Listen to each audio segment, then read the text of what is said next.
"So, Bao, where's my money?" That's how my mother greeted me after I discovered her will. For 35 years, I'd been the family's financial backbone, paying her mortgage, utilities, and groceries while my spoiled brother got everything handed to him. But when I found out she planned to leave everything to him, I made a decision that changed everything. I cut all financial support immediately and watched her perfect world crumble. What happened next taught her the true cost of favoritism. Hi, I'm Rebecca Mitchell, and this is the story of how I finally broke free from being my family's ATM machine. For most of my adult life, I thought I was being a good daughter. I was wrong. I was being used, manipulated, and financially exploited in ways I never imagined possible. It started when I was 22 and landed my first real job at a marketing firm in downtown Chicago. Mom called me that very first week, her voice shaking with what I thought was pride. "Rebecca, honey, I'm so happy you're doing well. You know, things have been tight since your father passed, and I was wondering if you could help with the mortgage payment this month, just until I get back on my feet." Dad had died 2 years earlier from a heart attack, and I genuinely believed Mom was struggling. My brother David was still in college then, studying what he called finding himself, which translated to partying and barely passing his classes while racking up student debt. Of course I wanted to help. That's what families do, right? What I didn't know was that this single act of kindness would become the foundation of 35 years of financial servitude. The mortgage payment became a monthly expectation. Then came the utilities when Mom claimed she forgot to budget for them. The groceries when she miscalculated her Social Security. The car repairs when her ancient Honda needed constant fixing. Each request came with tears, gratitude, and promises that it was temporary. Meanwhile, David graduated with a degree in communications and moved back home. While I was working 60-hour weeks and sending half my paycheck to Mom, David was sleeping until noon and playing video games. When I suggested he get a job to help out, Mom's response was always the same. "Oh, honey, David's different. He needs time to figure things out. Besides, you're so capable and strong. You don't mind helping your poor mother, do you?" The house I grew up in was a beautiful 3-bedroom colonial in Oak Park. Mom had inherited it from her parents, so there was no actual mortgage, just property taxes and maintenance. But I didn't know that then. For years, I believed I was saving our family home from foreclosure. Every holiday gathering followed the same script. David would show up empty-handed while I brought expensive wine and gifts for everyone. Mom would praise David's artistic soul and his latest creative project, usually some half-finished painting or a business idea that required startup money. Then, she'd turn to me with that special smile reserved for when she needed something. "Rebecca's been such a blessing," she'd announce to whoever was listening. "I don't know what I'd do without her support." The word support always carried extra weight, as if she was referring to something far more meaningful than the thousands of dollars I transferred to her account every month. David never acknowledged the financial arrangement. In his mind, Mom's comfort was simply his birthright. When he wanted a new car at 28, Mom bought it for him. When he decided to start a photography business at 32, Mom funded his equipment. When he moved out to an apartment downtown, Mom covered his security deposit.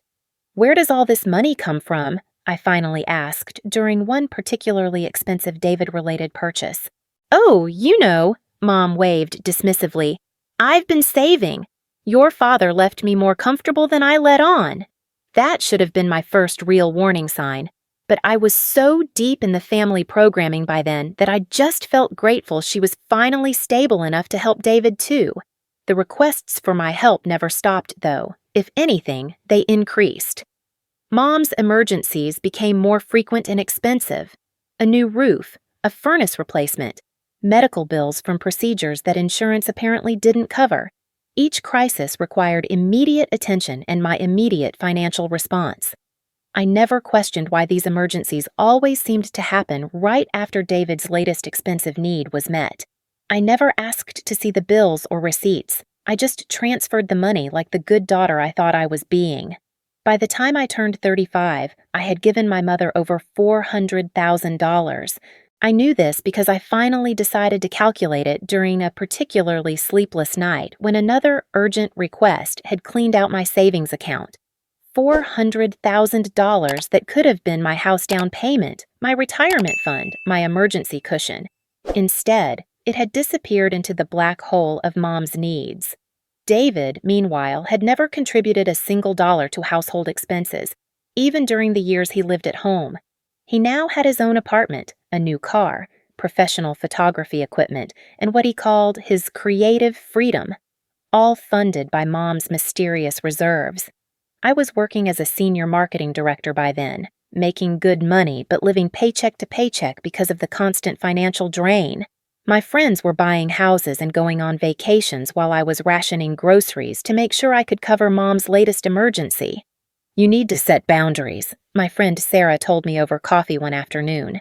"Ha ha ha, this isn't normal, Rebecca. Families help each other, but this is exploitation." "She's my mother," I protested. "She raised me, sacrificed for me. This is just my way of giving back." Sarah gave me a look that I now recognize as pity mixed with frustration. What did she sacrifice exactly? And when does the giving back end? When you're broke and homeless? I laughed off her concerns, but her words stayed with me. That night, I lay in my studio apartment, the only place I could afford despite my decent salary, and tried to remember what sacrifices Mom had made for me growing up. The memories that came back weren't what I expected. I remembered being 8 years old and asking for dance lessons like my friend Emma. Mom said we couldn't afford it, but that same week, David got a new bicycle because he'd shown interest in riding. I remembered being 12 and needing glasses, but Mom made me wait 3 months to see the eye doctor because money was tight. David's baseball equipment was purchased immediately when he expressed interest in trying out for the team. I remembered being 16 and wanting to apply to Northwestern University. Mom said community college made more financial sense, but she'd already started a college savings account for David, who was only 14 at the time. The pattern had been there all along.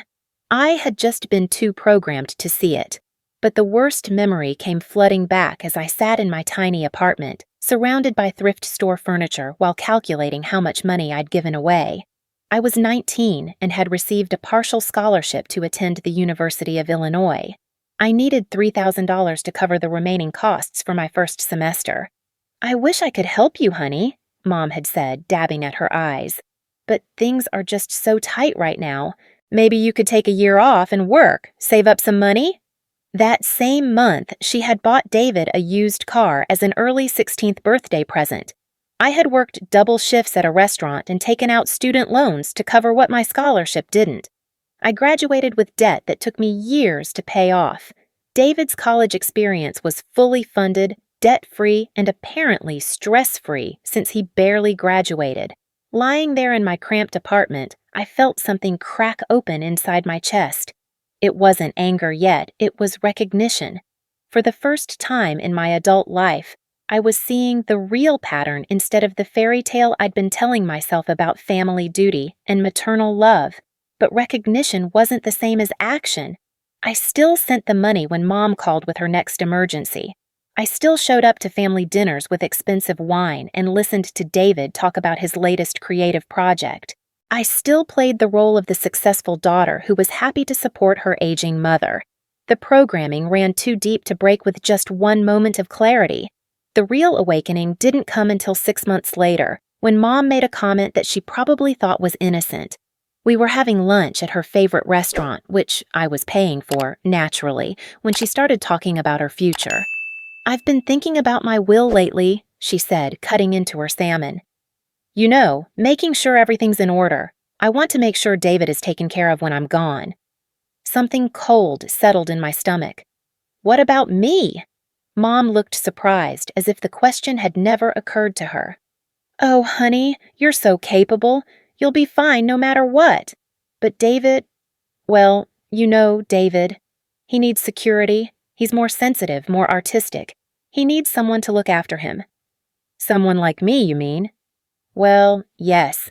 You two will need to stick together. You'll need to watch out for your little brother." The casualness of it took my breath away. In her mind, it was already decided. I would inherit the responsibility of taking care of David for the rest of my life, while he would inherit everything else. The house I'd been paying for, the savings I'd been contributing to, the comfortable life I'd been funding. I was the family workhorse, and David was the beloved thoroughbred who needed to be pampered and protected. Mom, I've been supporting you financially for over 10 years. Doesn't that mean anything? She reached over and patted my hand like I was a child who'd said something cute but naive. Of course it means something, sweetheart. It means you're a wonderful daughter. But that's just what good daughters do. That money was a gift, not an investment. A gift. 35 years of gifts that I'd thought were family obligations.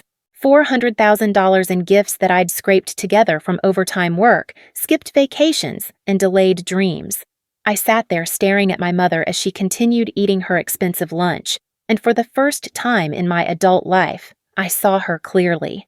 Not as the struggling widow who needed my help, not as the loving mother who was grateful for my sacrifice, but as a woman who had built her entire comfortable lifestyle on my inability to say no.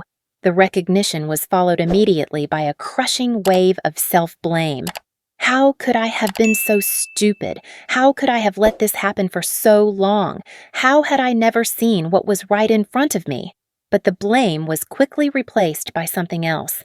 Something that started as a flutter in my chest and grew into a roar that filled my entire body.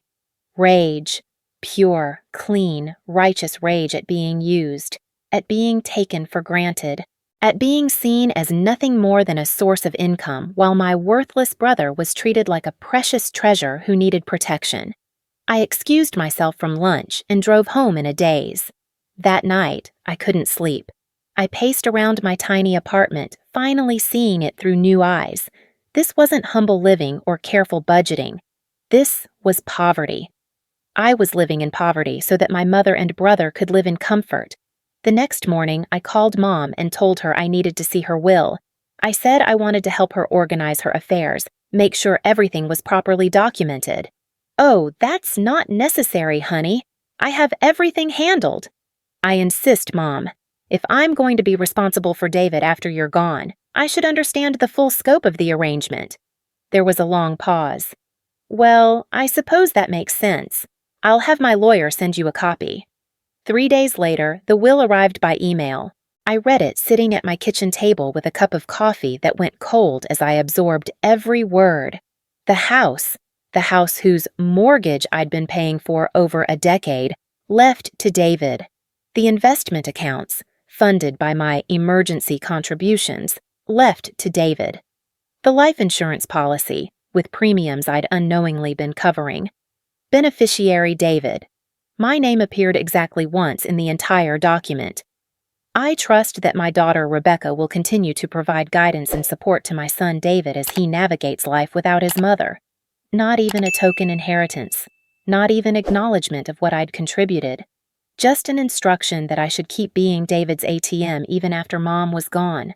I sat in my kitchen and laughed until I cried. Then I cried until I laughed again. The will was dated 3 years ago.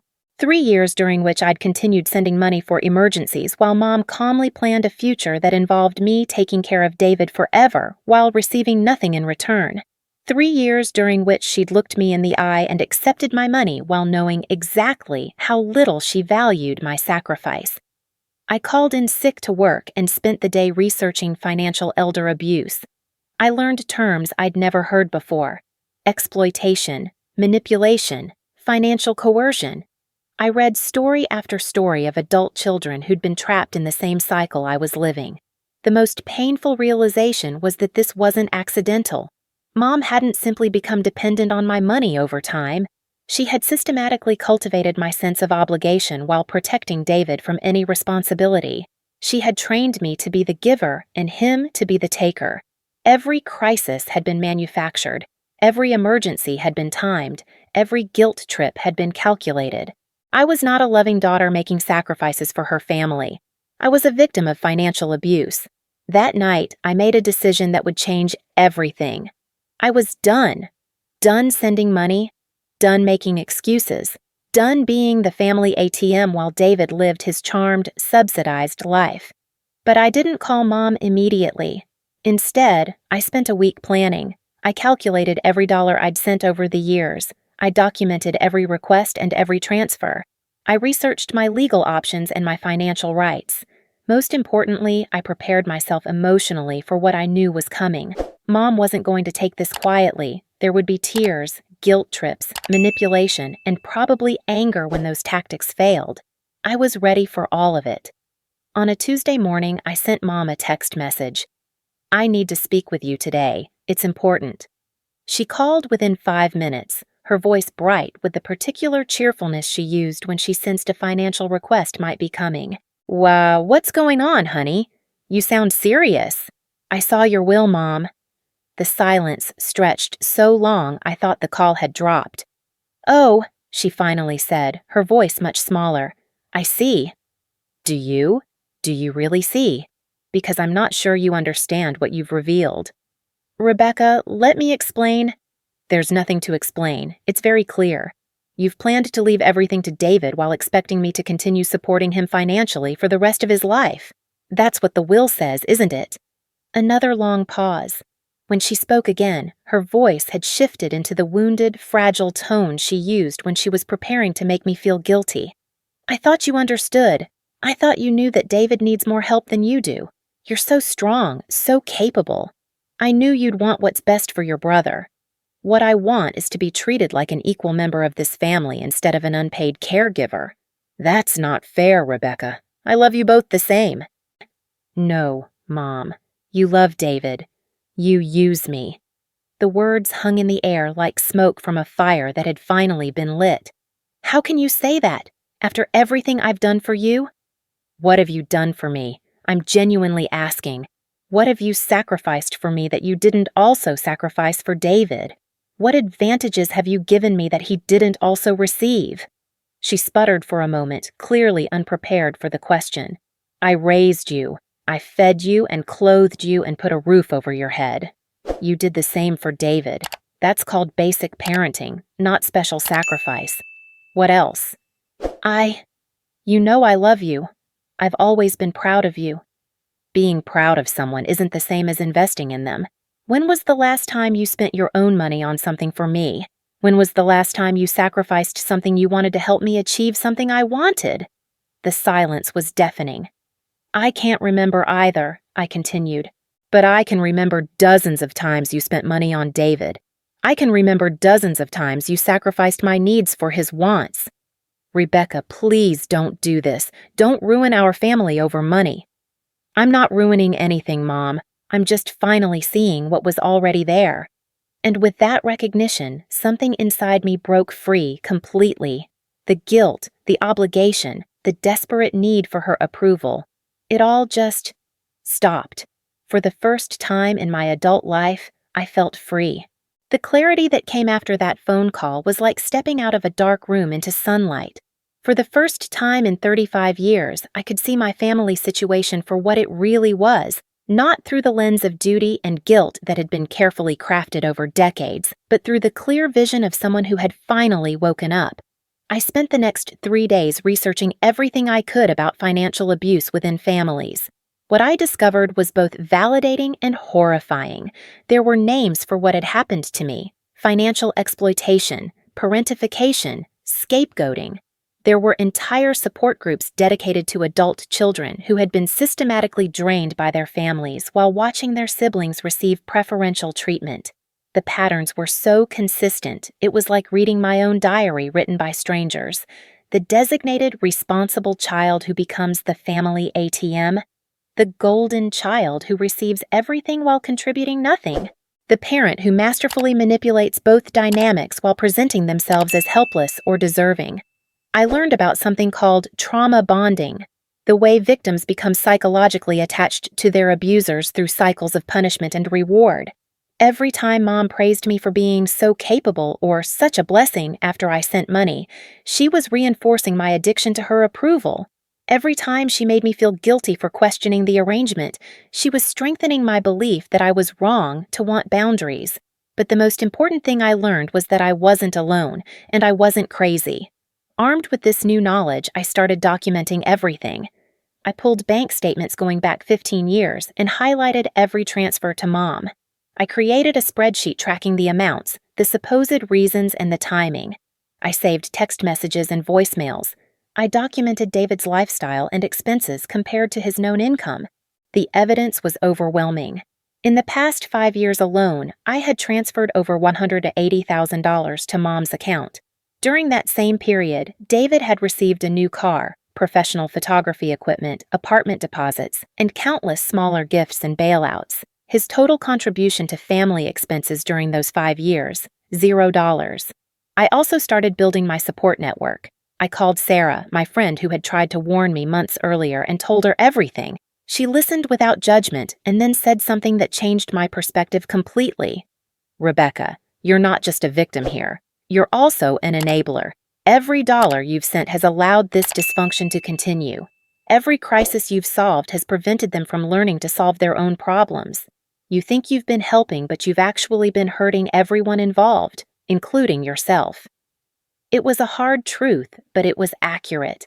By never saying no, I had taught Mom that I would always say yes. By always solving David's problems, I had prevented him from ever learning to be self-sufficient. I had created the very dynamic that was destroying me. Sarah connected me with a therapist who specialized in family trauma and financial abuse.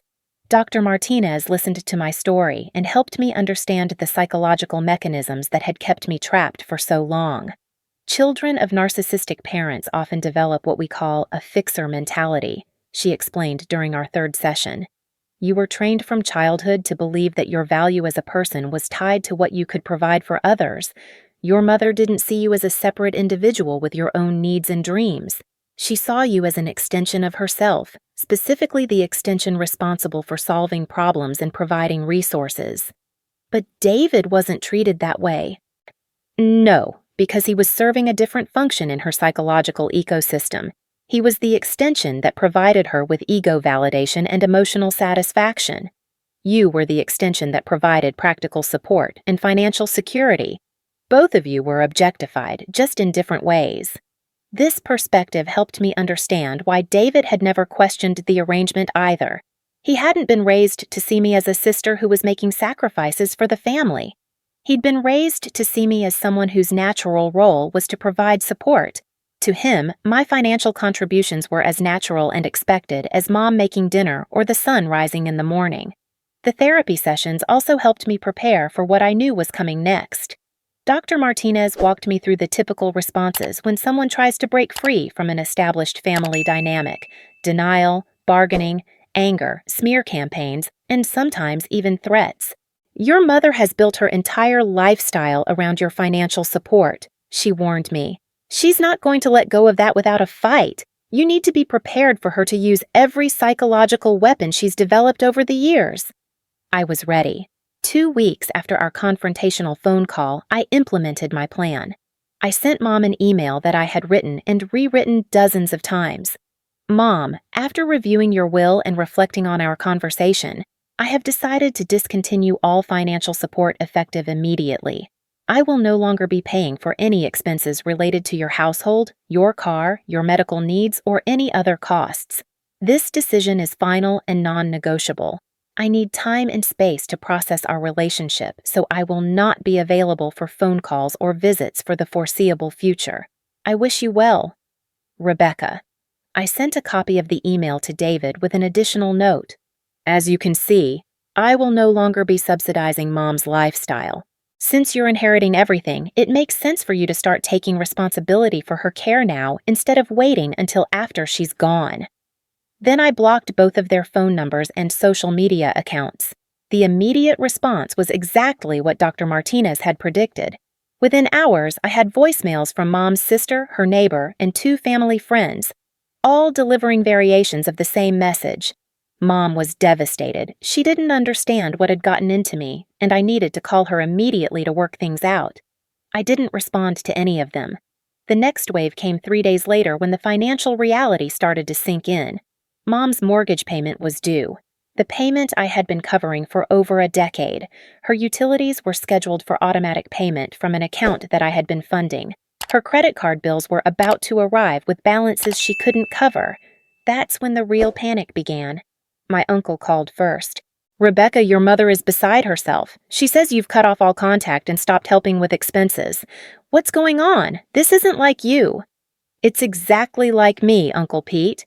It's just the first time I've prioritized my own financial stability over her comfort. But she's your mother. She needs help. She has another child. Maybe it's time for David to step up. David doesn't make the kind of money you do. That's not my problem anymore. The conversation ended awkwardly, but it felt liberating to say those words out loud. For the first time in my adult life, I had stated clearly that someone else's financial problems were not automatically my responsibility to solve. Next came David himself. He managed to reach me through my work phone, which I hadn't thought to block. "What the hell is wrong with you?" He started without preamble. "Mom is freaking out about bills and you just disappeared. You can't just abandon your family because you're having some kind of midlife crisis." "I didn't abandon anyone, David. I stopped allowing myself to be financially exploited." "Exploited? She's our mother. She raised us." "She raised both of us equally, but only one of us has been paying her bills for 15 years. Guess which one?" "I don't make as much money as you do." "How much money do you make?" Silence. "Seriously, David, how much do you earn annually from your photography business?" More silence. "The reason you don't want to answer is because we both know you've never tried to make serious money. You've never had to because you've always known Mom would take care of you, and Mom would take care of you because I was taking care of her." "It's not that simple." "It's exactly that simple. And now it's your turn." I hung up and blocked my work phone number from receiving calls from anyone not in my contact list. The escalation continued over the following weeks. Mom's mortgage payment was missed for the first time in over a decade. Her electricity was shut off briefly before someone, probably David, scraped together enough to get it turned back on. Her car payment was missed, and the bank started calling about repossession. Through mutual friends and relatives, I heard fragments of the chaos. David had moved back home temporarily to help with expenses. Mom had started talking about selling the house. There were arguments between them about money for the first time in their relationship. 3 weeks after I cut off contact, I received a call from a number I didn't recognize. When I answered, it was Mom's voice, but strained in a way I'd never heard before. "Rebecca, we need to talk. I don't understand why you're doing this." "I'm doing this because I finally understand what you've been doing for 35 years. I never did anything to you. I loved you. I praised you. I was grateful for everything you gave me. You loved what I could provide. You praised me for being useful. You were grateful for the money. But you never saw me as a person with my own needs and dreams." "That's not true." "When was the last time you asked about my dreams, Mom? When was the last time you asked if I was happy, or what I wanted from life, or whether I had enough money for myself?" The silence stretched on so long I thought she had hung up. I always assumed you were happy. You never said you weren't." "Because I was trained from childhood never to express needs that might inconvenience you. I was trained to be the giver, never the receiver. But I did things for you. I was proud of you. Name one thing you did for me as an adult that cost you money or required you to sacrifice something you wanted." Another long silence. "See? You can't. But I can name dozens of things you did for David that cost money and required sacrifice. The difference is that those sacrifices came from my bank account, not yours." "Rebecca, please, I'm struggling. I don't know how to manage without your help." "Then learn. Figure it out. Ask David to contribute. Get a job. Sell the house and downsize. Do what every other person your age does when they need to reduce expenses. But I'm 68 years old. And I'm 45 years old with no savings, no house, and no retirement fund because I've spent my entire adult life supporting you. Did you ever think about what position that puts me in?" I thought you'd always be successful. I thought you'd always be able to help." "You thought I'd always be willing to help. There's a difference." The call ended with Mom crying, but they weren't the manipulative tears I was used to hearing. These sounded like genuine grief. The grief of someone finally understanding that their actions had consequences. But I felt no urge to comfort her. The part of me that would have rushed to make her feel better had been permanently severed. A month after I cut off all contact and financial support, my phone rang with Mom's number. Somehow she had gotten access to a phone I hadn't blocked. I answered without thinking. "Where's my money?" No hello. No, how are you? Just a demand to know where her money was, as if I were a bank that had mysteriously stopped processing her withdrawals. In that moment, listening to her voice, my relationship with her in the starkest possible terms, I felt the last vestige of guilt and obligation finally die. "Are you asking about your money or my money?" I replied calmly. "What? The money you're referring to. Is it money you earned or money I earned and transferred to your account for 15 years? Rebecca, don't be ridiculous. You know I need that money for bills. I need that money for my bills too. That's why I'm no longer sending it to you." "But how am I supposed to survive?" "The same way everyone else survives, with income that matches expenses, family members who contribute equally, and savings for emergencies. David can't afford to support me the way you can." "Then maybe it's time to consider whether your lifestyle is sustainable." "I can't believe you're doing this to me." "Mom, I want you to listen carefully to what you just said. You said I'm doing something to you, but what I'm actually doing is refusing to let you continue doing something to me. I'm stopping the transfer of money from my account to yours. I'm ending an arrangement that was bankrupting me to subsidize your comfort." "It wasn't bankrupting you. You make good money." "I make good money that I deserve to keep for my own housing, my own food, my own future. The fact that you never saw it that way is exactly the problem." "You're being selfish?" "Yes, I am. For the first time in my adult life, I'm being appropriately selfish. I'm prioritizing my own financial security over someone else's comfort. That's what mentally healthy people do." She hung up, but that phone call was the turning point I needed. Hearing her reduce our entire relationship to "where's my money?" with no concern for my well-being, no acknowledgement of the sacrifice I'd been making, no curiosity about how I was managing financially, it crystallized everything I'd learned about our dynamic. I was not her daughter in any meaningful sense. I was her income source who happened to share her DNA. The weeks that followed brought a parade of flying monkeys, relatives and family friends who had been enlisted to convince me to restore the financial arrangement. Each conversation followed the same pattern. They would start with concern for my relationship with Mom, escalate to lectures about family duty, and end with them revealing that they had no idea about the extent of the financial exploitation because Mom had never told them. "I had no idea you were paying her mortgage," my cousin admitted after I explained the situation. "She told me you just helped out occasionally with emergencies," said Mom's neighbor. "I thought David was contributing too," said Uncle Pete. The revelation that Mom had been lying to our extended family about the financial arrangement was almost as illuminating as discovering the arrangement itself. She had crafted different narratives for different audiences, always positioning herself as either independent or equally supported by both children. But the most satisfying revelation came when David finally called me from his own phone, 6 weeks after the financial cutoff. "Rebecca, this is insane. I can't afford to cover all of Mom's expenses. I don't make that kind of money." "How much do you make, David?" "That's not the point." "It's exactly the point. For 15 years, I've been covering expenses that you assumed would always be covered. You never bothered to learn what those expenses were or develop the income to handle them because you never thought they'd be your responsibility." "She's old, Rebecca. She's our mother." "She's your mother too. Equal responsibility, equal obligation." "But I'm trying to build my photography business." "I was trying to build my career and my financial future too, but that didn't excuse me from family responsibilities.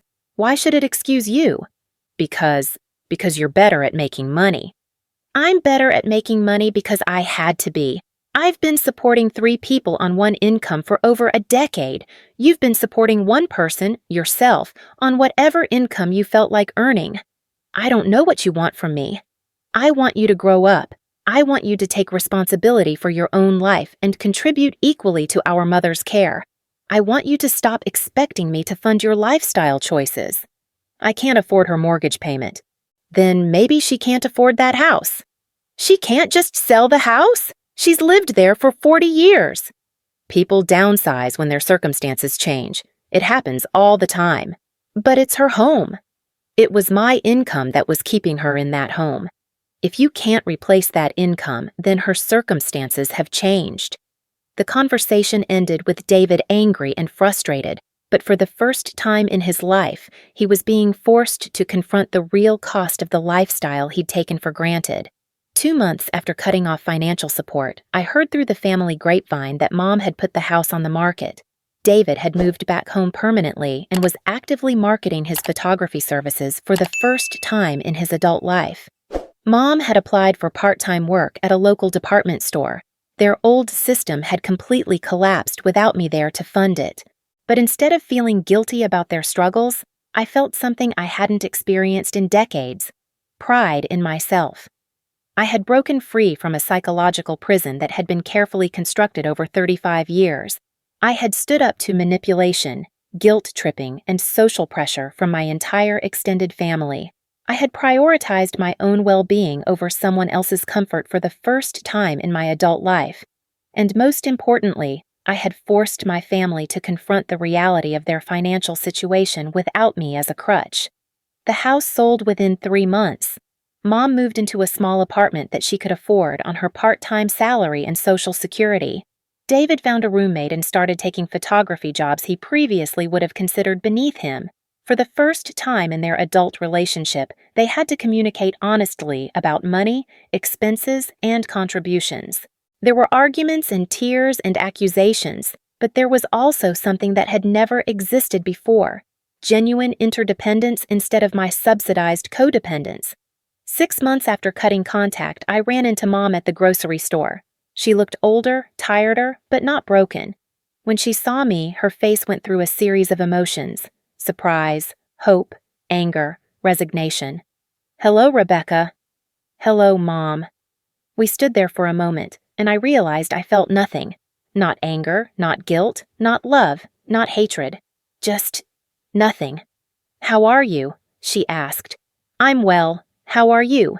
"We're managing. David has been..." "It's been an adjustment." "I imagine it has." Another pause. "I miss you," she said quietly. "Do you miss me, or do you miss what I provided?" She looked hurt, but she also looked like she was genuinely thinking about the question. "I don't know," she admitted.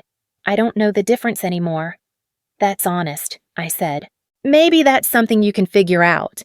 I walked away from that conversation feeling something I'd never experienced with my mother: peace.